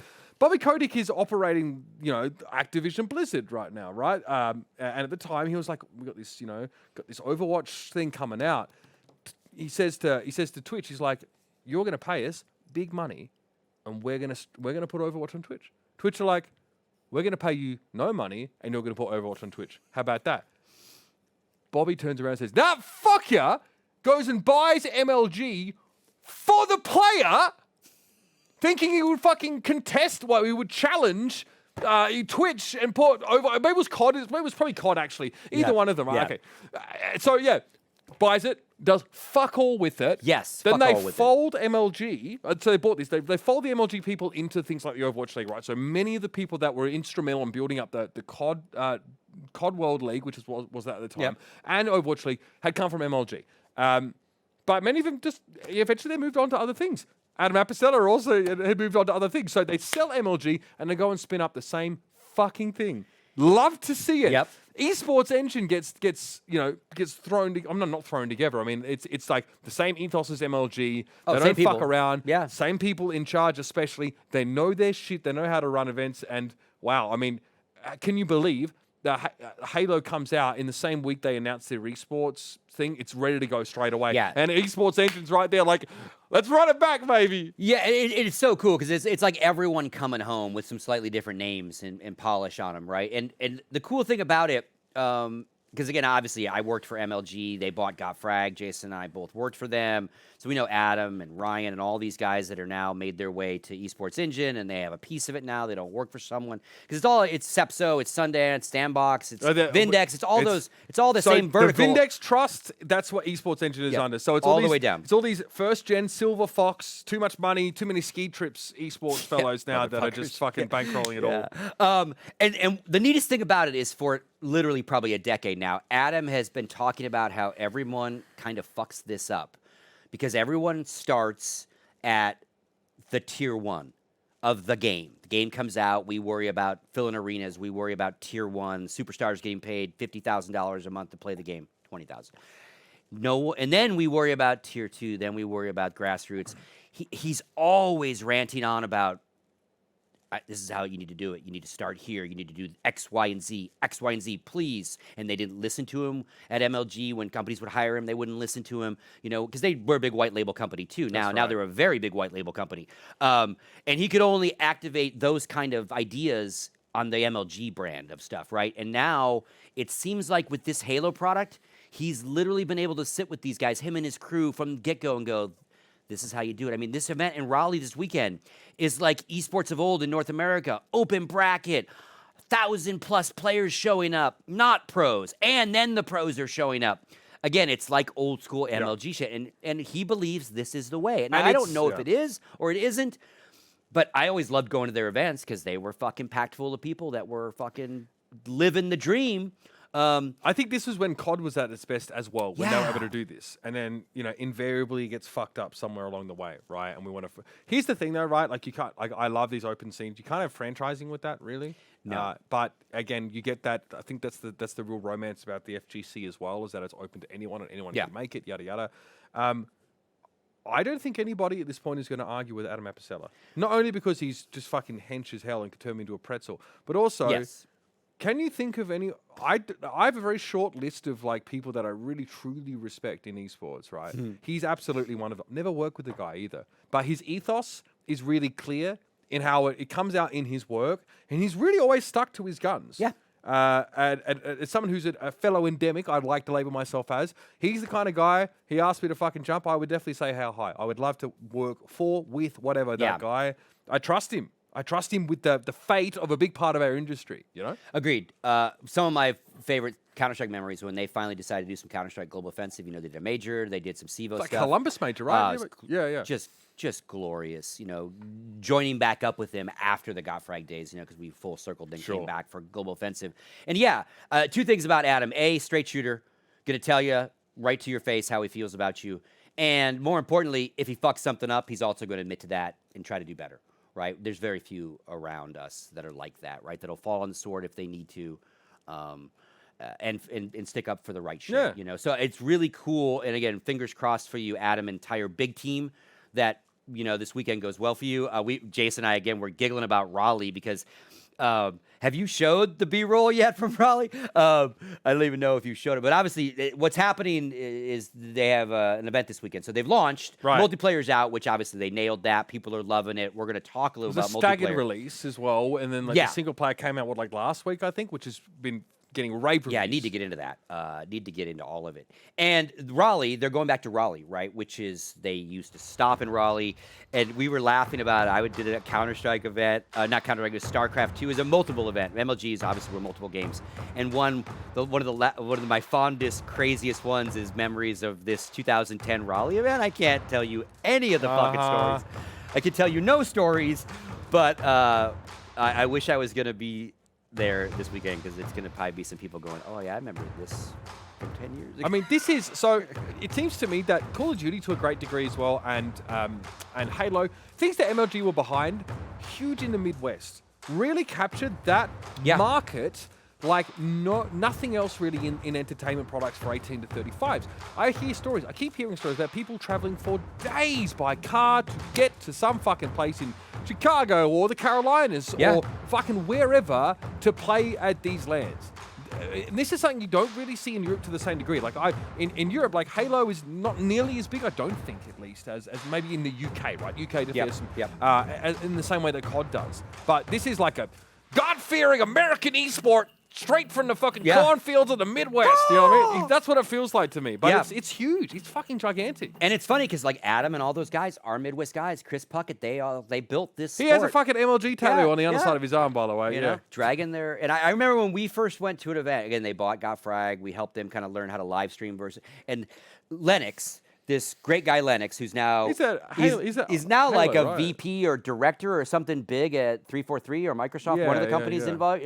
Super nice guy, but he was a like assistant director pushing TriCaster buttons and all sorts of shit. He was still doing that. He was a producer, I think, when I worked with him in Cologne on HCS. When I first met him, his job was going to each Halo station, putting the recordable DVD in and hitting record before the matches. They had to record on DVD every match, then go edit their shows, right? Man. They've come a long way. So good luck, Adam, and Esports Engine this weekend. I mean, there's no way this doesn't go off. They'll nail it. They'll nail it. And obviously, they've been doing other stuff. This isn't their first event. I will say, though. But let's get into this other side of this stuff. Can I be honest with you? Yeah. Have you played it? Yeah. Yeah. It's not for me, man. Why? Because I don't know. So obviously, I have, like everyone, these halcyon memories of playing it as a young guy, right? On my mate's console, or we didn't have a console. We were in the country. My mate's console on the weekend, right?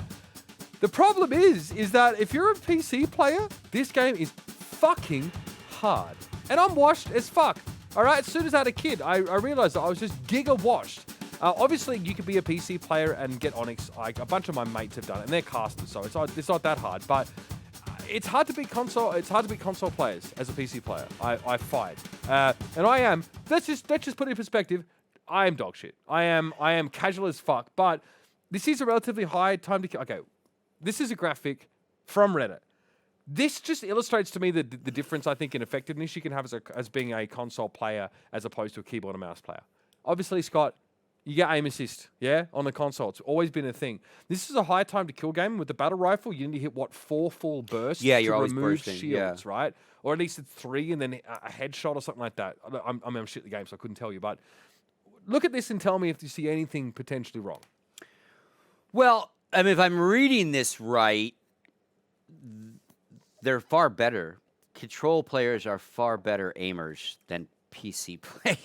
Yeah, I mean, this is okay. Well, that's one interpretation. Which way do you want me to read these stats? No, I mean, as a console player, you all suck. You're definitely encouraged to read it however you like. This is obviously accuracies of players on controller and on PC. Now, look, I mean, PC games controller. You might say controller players are better aimers, but I'd like to see them try and play Counter-Strike or Valorant on a controller. Like, it's just not really reasonable. And the interesting thing is, we always kind of giggle as, PC, keyboard, mouse PC players, because obviously a lot of people play on controllers, that we get, whenever you cross-platform, we win. We have the advantage. Like, we just we have the advantage on a cross-play. We're the glorious PC gamers, Scott. This is how it is written. This is how it shall be. So did they just decide, like, oh, we'll show you, PC gamers? Like, so... no, I mean, no. It's a combination of aim assist being there and quite sticky, right? And also it being a high time to kill game. You need to get rid of shields, right? So 3 to the body, 1 to the head, as it's pointed out in chat. In like a more precision game, like a one-hit kill game, you probably find on PC it's easy. But what tends to happen is that the movement can be erratic and you feel a little boxy, or even on the PC a little bit. It's very floaty. Floaty, that's a good word for it. Yeah. So it can be a little hard to track your opponents effectively, and this is why you saw it here. The top 100 keyboard and mouse players and the 50th percentile of controller players differ by like 1% of accuracy. Yeah, the middle part of this stat is where it's all fucked up. Yeah, right? we take the median terrible here, right? These lines. So that's I think the most egregious thing here. And also, like, top 100 keyboard, mouse, and top 100 controller. Like, I mean, that is a pretty substantial difference in medium. It's like 47 to 56, right? It's a lot. On the Reddit thread, what was the conversation like? Like, we're getting fucked, or like? No, people were like, yeah, I mean, They this is pretty reasonable. Okay. I get this. To be fair, it's Reddit, so I mean, Yeah, again, fair maybe enough. you know. But console players these days usually are sat at a PC anyway, right? You know, so it's you know, it's much the same thing. Yeah. But there might be some selection bias based on the platform there.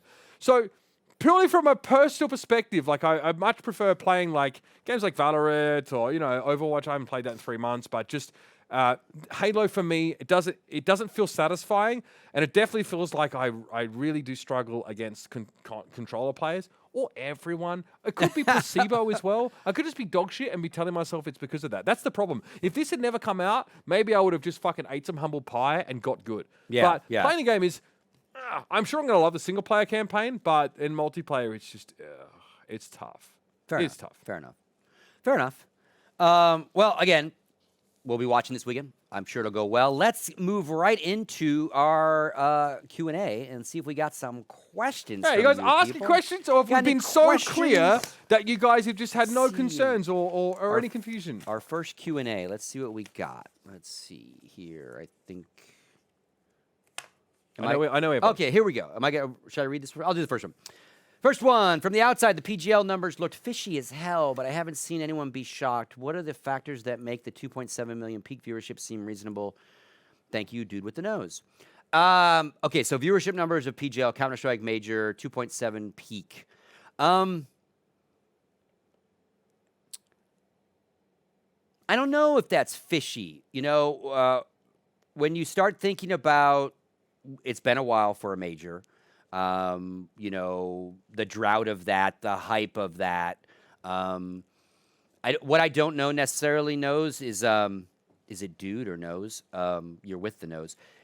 Like, That's a lot, man.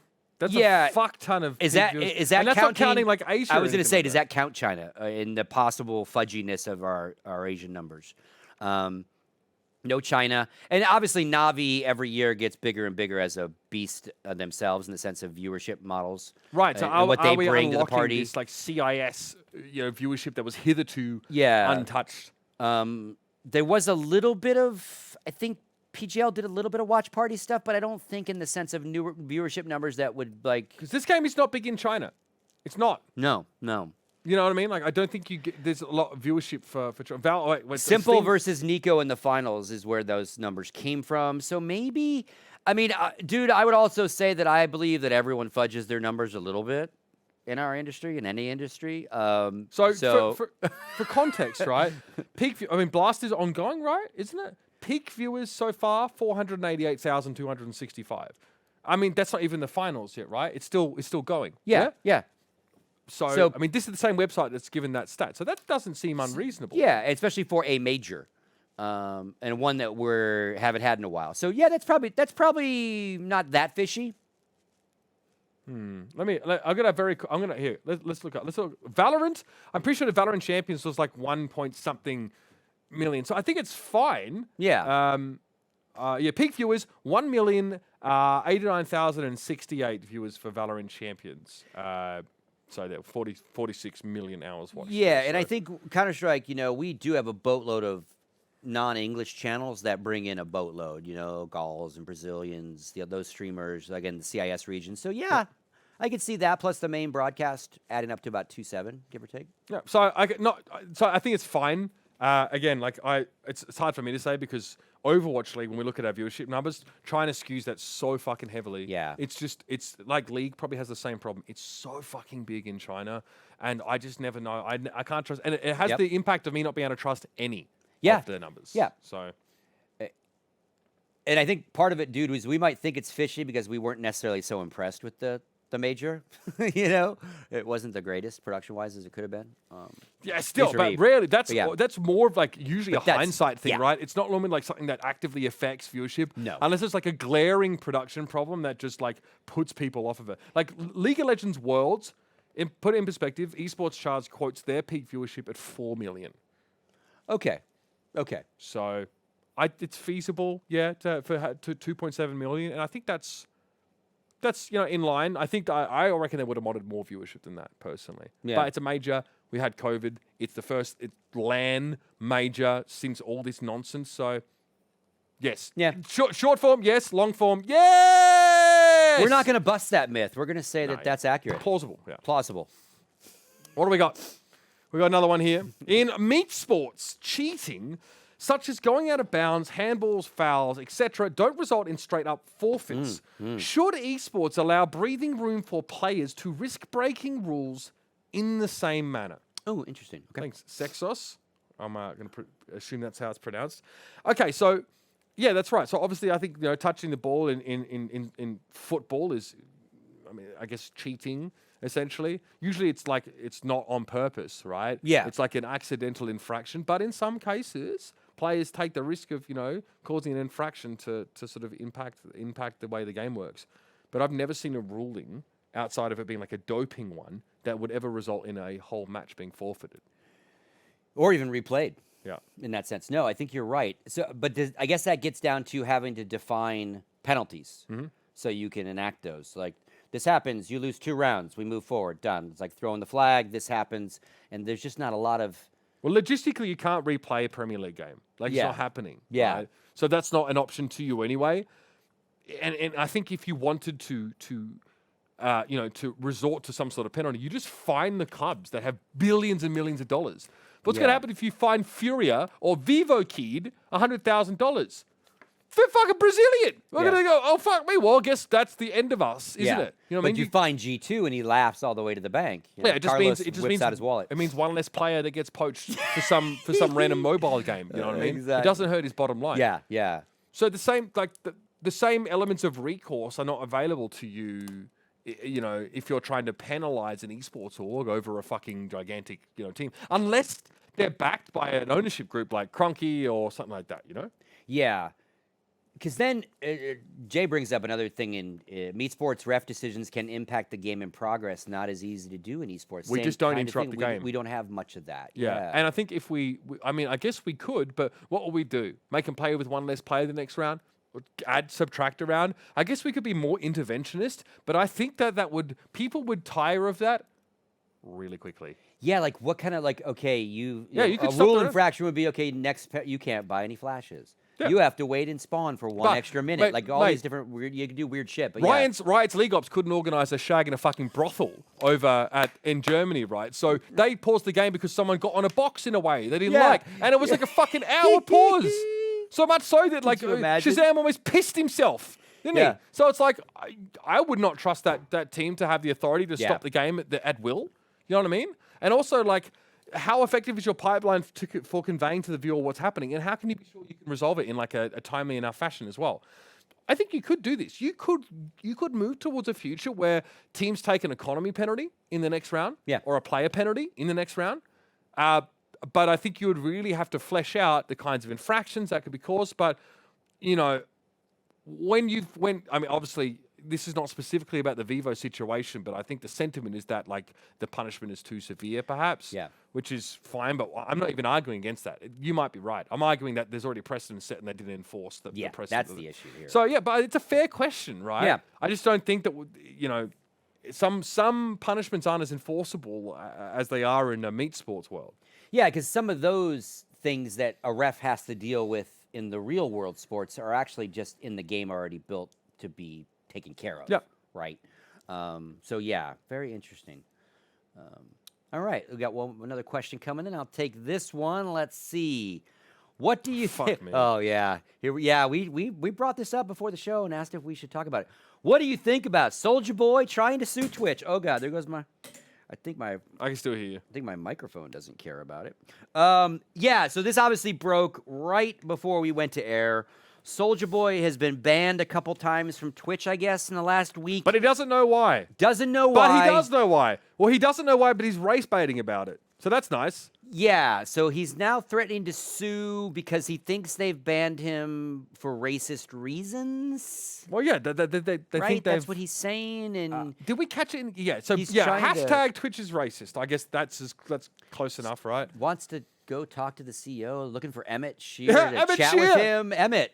Soldier Boy's Yeah, looking for have ya. fun with that one. That's like knowing that fucking I don't know a tornado was sat in the waiting room. You're in the principal's office.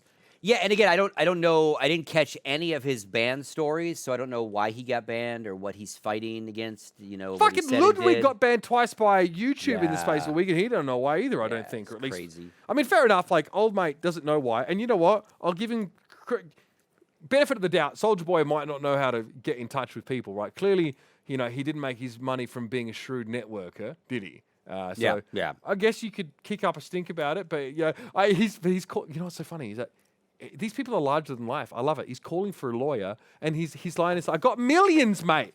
Where's the lawyers at to represent me in my lawsuit against Twitch for being racist?" All right, Don't you have a lawyer, Soldier Boy? Wouldn't you? mate. I mean, I would expect he A has crew of contracted a lawyer at some point in his life. That's all I'll say about that. For whatever reason, okay? Even I have done that. But I He's just big find it- enough to have people, so to speak, right? Like, the guy's got 5.6 million followers. yeah, he's got a So if like 1% of those just follow along with his hashtag, he's creating a storm. He did find out what Emmett Shear's app was, and he literally tweeted, "We no. need to talk, Emmett Shear, Oh no! now." Oh period." no! He gave a now. Yeah. And Oh now. boy. Well, and then and obviously we're not. There's not much to talk about of this news other than it's news, And then Hassan, big streamer on Twitch, also got banned temporarily for and his mods before him for the use of the word So- cracker. So Who gets mad at that? I don't. I just think it's funny. I'm rarely speechless. I don't even know how to address these topics right now. Right, I mean, you know what though? Soldier Boy might be right. As he's pointed out in chat, Twitch might be racist because I do know that like there are a bunch of streamers that just like pop off with the N-word and no one touches them, right? Yeah. Like there are a lot of things that are allowed to exist on Twitch that we can agree Yes, shouldn't. they have Especially like moderation issues the for hate sure. raids and all that sort of stuff there. So I think that means they're fucking incompetent, not racist personally. Yes. But that's my more charitable interpretation of their inability to control what happens on their Yes. fucking platform. Yeah, never confuse maliciousness with incompetence. So yeah, was that Hanlon's razor? Yeah. Right? Yeah. So Something like that. I hacked that all to shit. So- but something like that. Yeah. it's a fucking nothing burger, I guess. But it's just really funny that like this. I just love a huge mainstream brand just fucking taking aim at Twitch, this gaming platform, and like and Emmett would probably be like, "Somebody hold me right." Yeah. Why is this guy coming after me? What have I done? It's funny. That's what I think about it, Johnny Silver, which sounds like a fucking. I mean, it sounds like you've been in the wrong kind of film industry. That's all I'm going to say, or the right one. Thanks, Johnny Silver. All right, and it looks like Twitch actually might be muting your mic now as part of the ban process. So, Oh, well, yeah. You're all good. Well, that's gonna actually do it. We've kind of hit our topics. We've hit our mark for our very first show back. Very exciting, Mitch. Thank you again so much for being part of this. Is this with me. working for you? I love Is it as this. good for you as it was for me? Yeah, All right. I'm a little different than I was before COVID, but I still like to rant. I just didn't want to rant alone. Sure. And so now we can bounce off stuff and Misery loves company, they solve say. all the problems in the esports gaming world. Every week. If we solve the problems, what would there be to rant shit. about? Shit, we won't have a show. Never mind, we won't be able to solve those. So, a little housekeeping, obviously, Do Not Peek, alive and well. So we have shows now Tuesdays and Wednesdays on our Twitch channel. Valoranting every Tuesdays, hosted by him, Van Silly, and Mitch Man. Don't want to miss that. That's Good show. 11 o'clock Pacific, 12 o'clock for us in Arizona. And then every week, Wednesdays, the breakdown is now back. We're going to be here every week. 1 hour later, 12. And if you guys, enough of you sub to us, we'll turn this into a really buttoned up and soulless TV show where we read off. Oh, the yeah, prompter. I will. So I will That's the runway, guys. Help us Think of- afford a teleprompter. You can create that future. Hi, welcome to the breakdown. No, thank you again, folks. We are out of here. That's it, Jason. Get us out of here. Thanks for watching, folks. See you guys. Thanks, Control Room. Love you all. Thank you, Bitfire. Thank you, Twitch. Thank you, Mitch. Good night.